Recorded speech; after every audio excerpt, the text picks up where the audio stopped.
Hang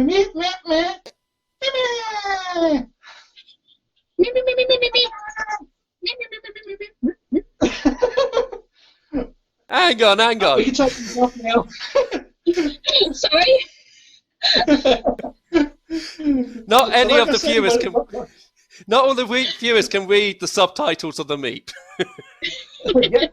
If people didn't read that, I said, "What is up, guys? What is up, internet people? Welcome back to Talks Online." And from the USA, we have Shannon Swearingen. Hi.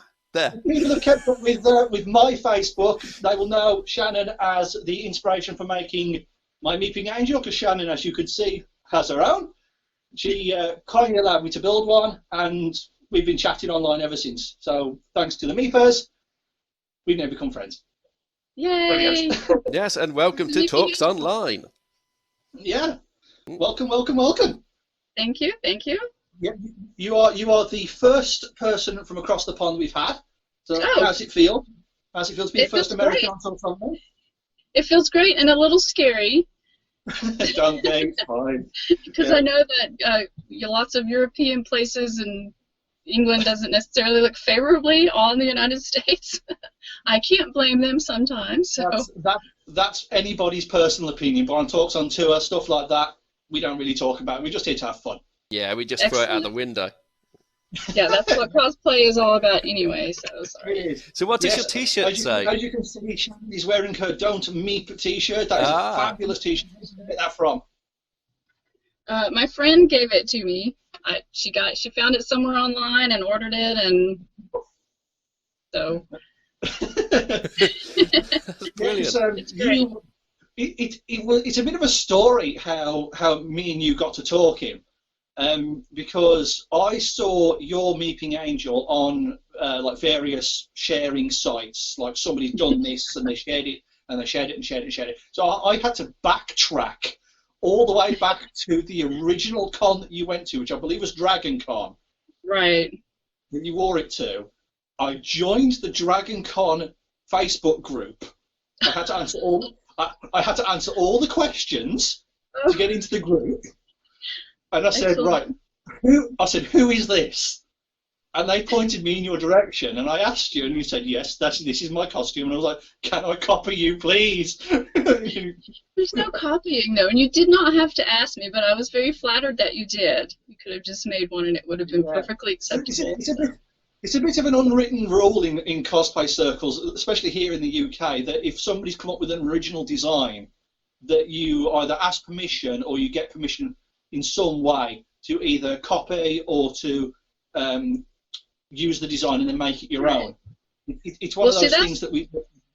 That's the thing. I didn't come up with the original design. I saw it photoshopped in various places throughout for several years. I did change some things to make it my own, like adding sleeves, because who has ever seen Vikar's arms before? Nobody's ever seen his arms. Like, he doesn't... We know they're there, but we don't know what they look like. So I added the sleeves and just made some changes like that. But I can't take credit for coming up with the Meeping Angel idea. So I will take credit for the costume. I backtracked as far as I could, and obviously the book stopped at you because I couldn't go any further. And so I wore it to a convention a couple of years ago, and he's now retired. Well, not retired, he's semi-retired. Because I'm trying to work out a new way to attach the wings that don't damage the actual clothing. So I'm going to try and remake this top again and then fit the wings better, either with some sort of like stick them on with like magnets or with better adhesion or something like that. Anyway, but he will be back. He will be back at some point in the near future. Have you had any problems with the wings, Shannon? I'm sorry? Have you had any problems with the wings, Shannon?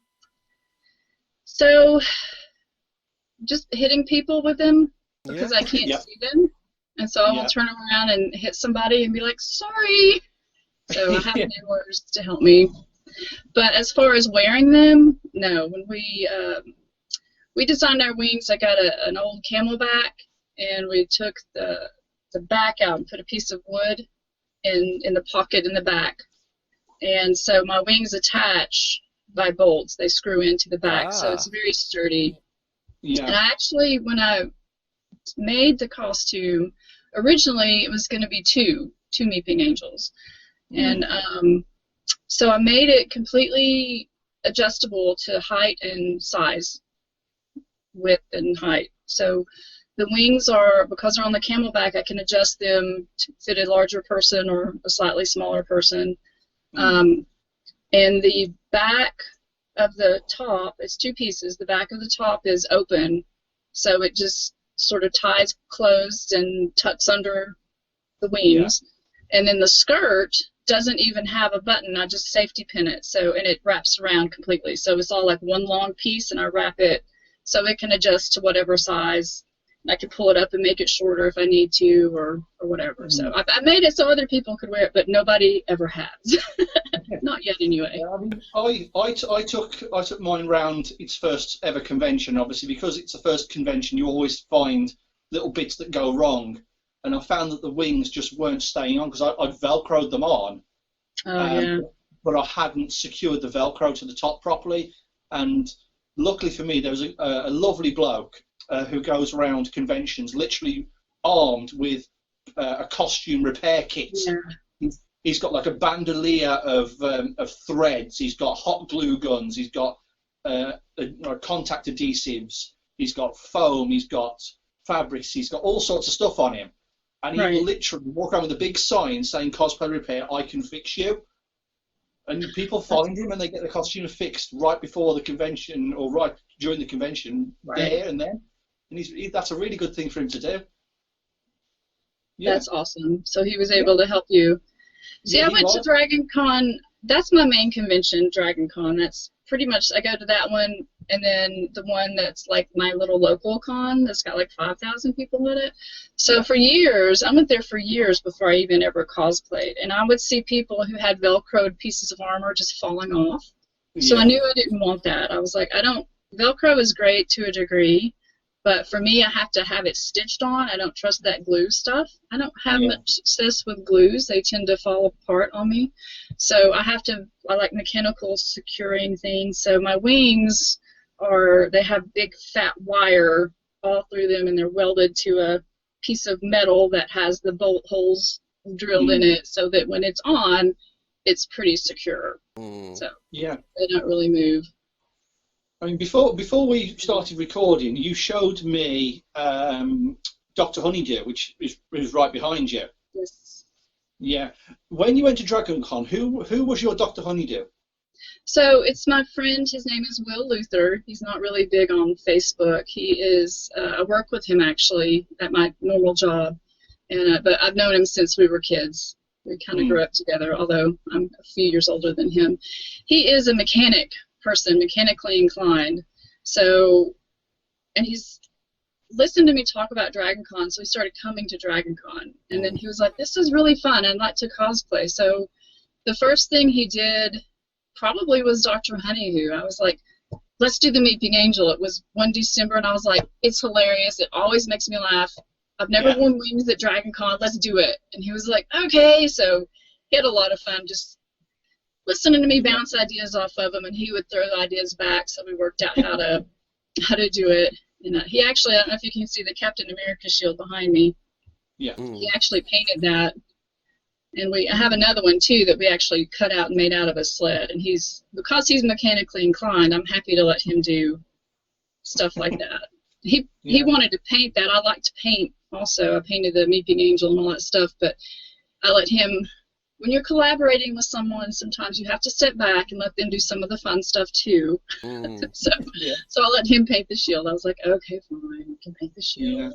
Get all the fun stuff." From here, it looks fantastic. He did a really great job on it. Yeah, when I took my Meeper to my local convention, MCM Comic Con Birmingham, I took him on stage. In front of a big audience, and because I'd made him from scratch, I was allowed to go on stage because there's rules here that if you go on stage, you either have to have your costume, I think it's 80% made by yourself, or you have to do some sort of performance. Yeah. And because I'm not great at performing, I took him on as homemade, even though he was really, really rushed. And I went on, and I asked the announcer to do the David Tennant speech, the whole "Don't blink" speech. But what I didn't realise is he changed all of the blinks to meeps. So instead of being "Don't blink," it was "Don't meep." Don't even meep. You meep and you die. That sort of thing, which was quite hilarious. Yeah, it works. Yeah.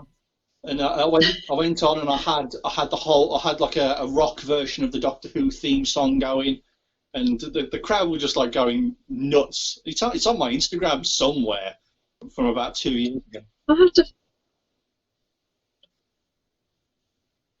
Oh, It's frozen I now. think Shannon's breaking up a little. She's frozen. Mm. Sure. Oh, Can you still hear her? can you see?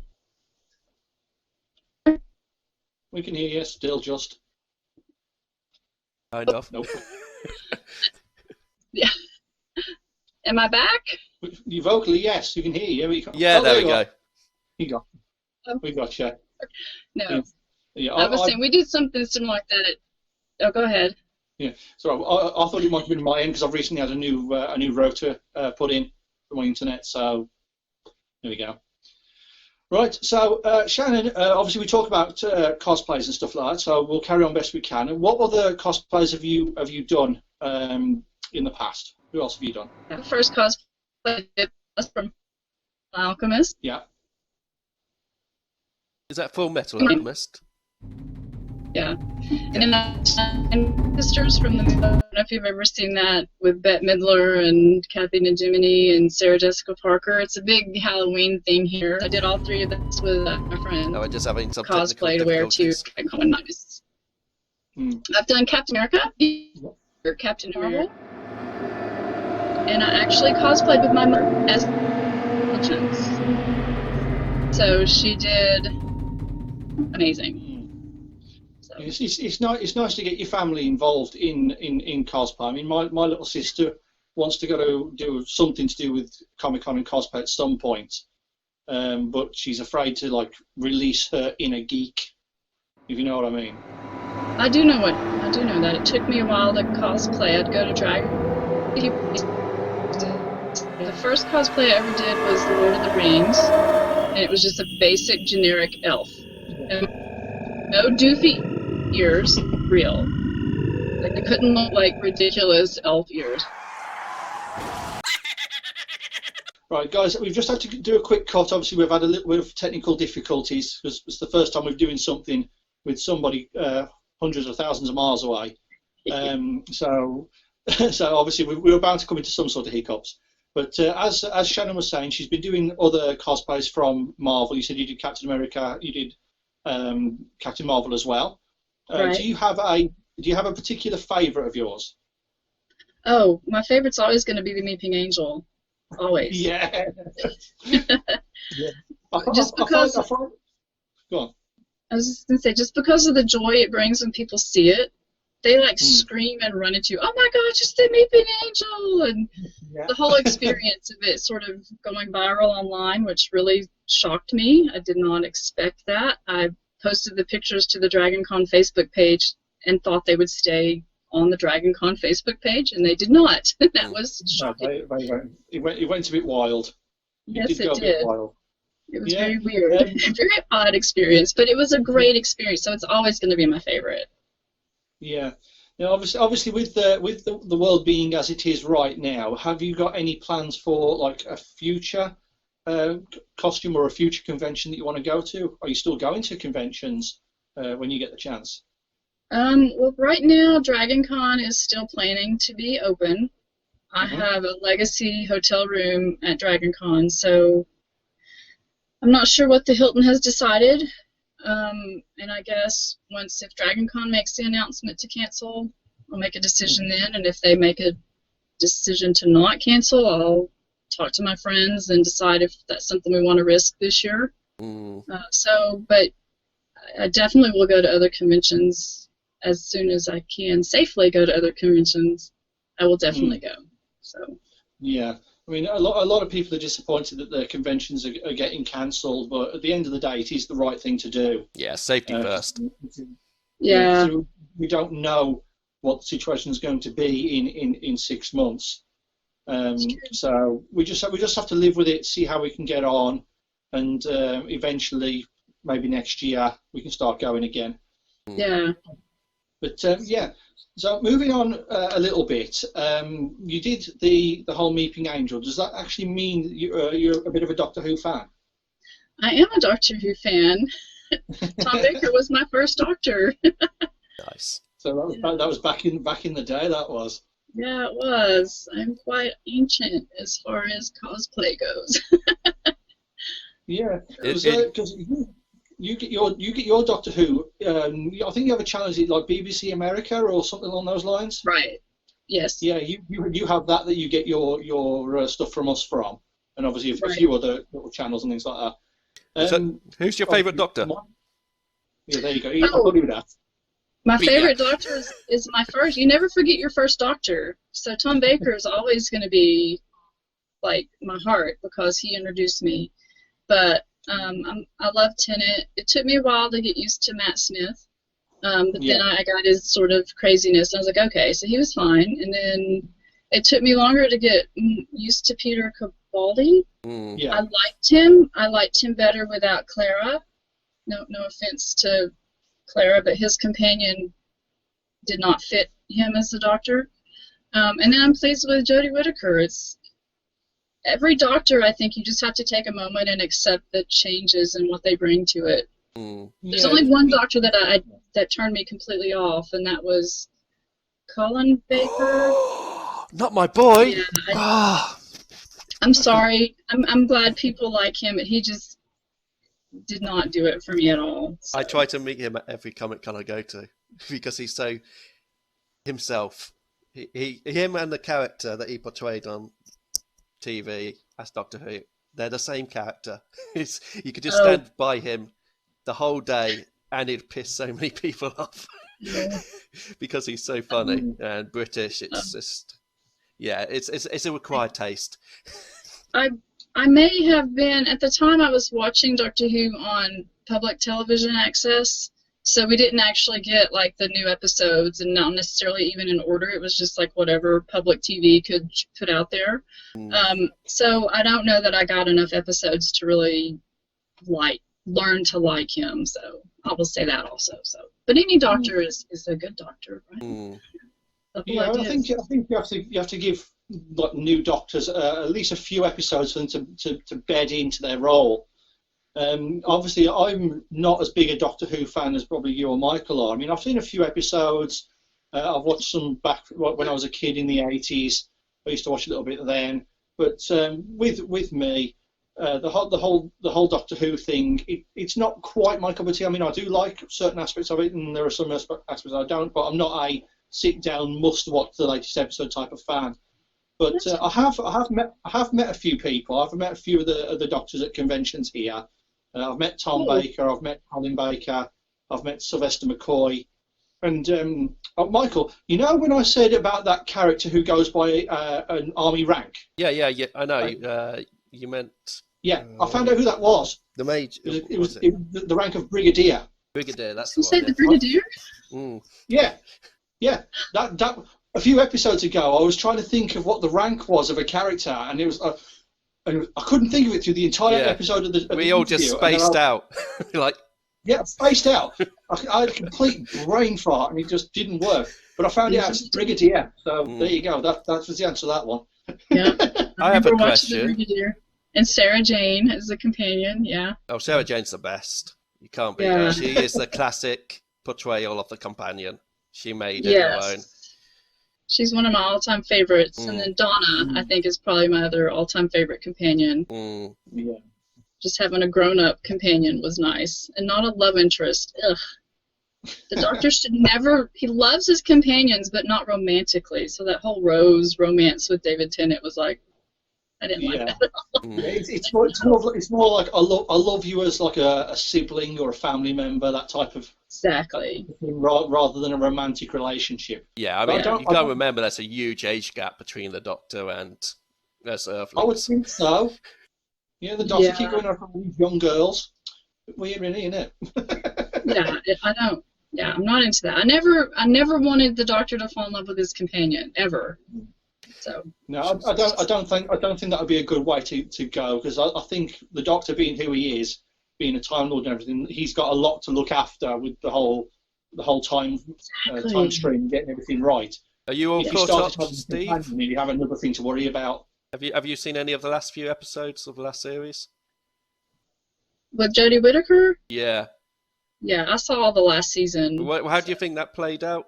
The whole changes of the or the evolution that they've put in of the character. So I think it's great that we have a female Doctor. I think that makes a lot of sense, that Time Lords can be male or female, sort of non-gender specific, which is nice. Especially coming from growing up and only having like these amazing male role models, but no females. And when I did get a female, she was like the heroine in distress, like, save me. And it's like, so some of the companions I like Sarah Jane, they would go out there and do things and not just wait to be saved. So that was always nice. But I think representation matters. So for young ladies today, having a female Doctor, just knowing that that's possible, that's huge. I wasn't real thrilled with the storylines last year. I felt like a few of them were like really heavy-handed, like, we are environmentally friendly, we need to save the earth. I'm like, I get it. That's that plastic episode, isn't it? And hammered it down. I'm like, okay, we got it. You can like go with the real story. Like, move on. You don't have to like bludgeon me in the face with it. Do you have a favourite Doctor Who villain? Is there a particular one that always you always like to see on screen, always get his comeuppance at the end of the episodes? It's got to be the Weeping Angels. Must be. Weeping Angels. Obviously, there's obviously that one. So instead of that one, is there another one that we particularly like? The Master. You can't always the Master. And Which then Master? Oh, I love the Missy. She was great. Choice. She was so good and like deliciously evil. I don't know how else to say it. She was deliciously evil. She reminded me of the female, well, obviously a female version, but the evil version of Mary Poppins. Exactly. That's perfect. That's a great description. The evil version of Mary. I like that. So Missy from Doctor Who is the bad Mary Poppins. The dark side of Mary Poppins. she was. That's perfect. That's a great description. I love it. It is, isn't it? Oh boy. Oh yeah. My probably, other than the Weeping Angel, I do like the Weeping Angels. Obviously, when I first saw Doctor Who, I was obviously brought up on the Daleks. Yeah. And all of that stuff. And we were talking to in a previous episode that I was lucky enough to get to drive one at a convention. What? And yeah, obviously everybody calls it the little plunger thing that they have on the front. Yeah. Yeah, I had that, but it was modified to hold a plate, and I was going. It was going well when I wasn't driving it because I wasn't very good at driving it. It was going round offering jelly babies to everybody. Oh. It was quite fun, right? So Shannon, we're coming to the end of the interview. So obviously, thanks very much for spending the time coming to see us. It is quite early in the morning for you over there. It's just past about 10:30 at the moment for you, isn't it? Yeah. At 10:40. So. Yeah.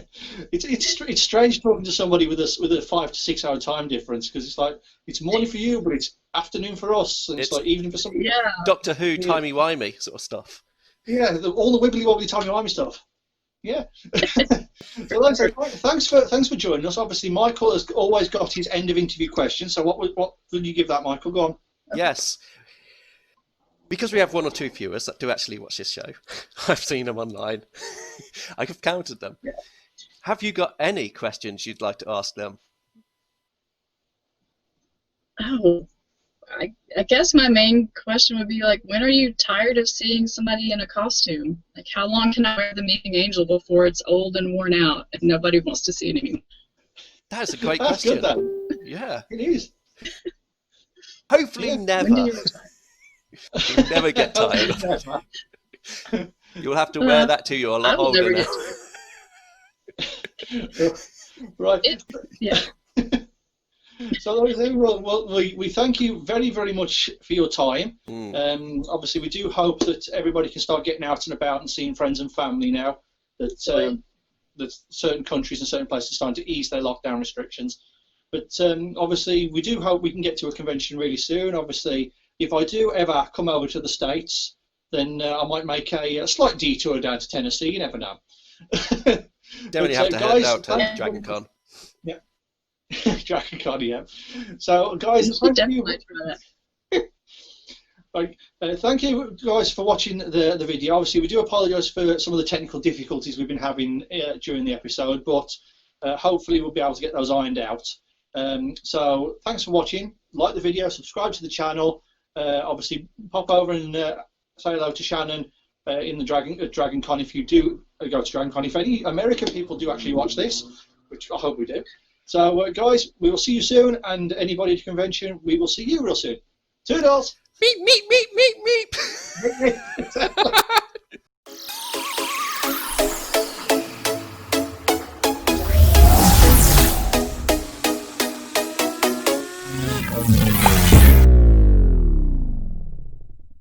Well, let's get Michael's probably already started hitting the record button because I know him. He records stuff. So let's get our heads on. Oh, great! It's a Muppet factory. Right, whenever you're ready, Michael. Yeah, you predicted correctly. I have been recording for a while.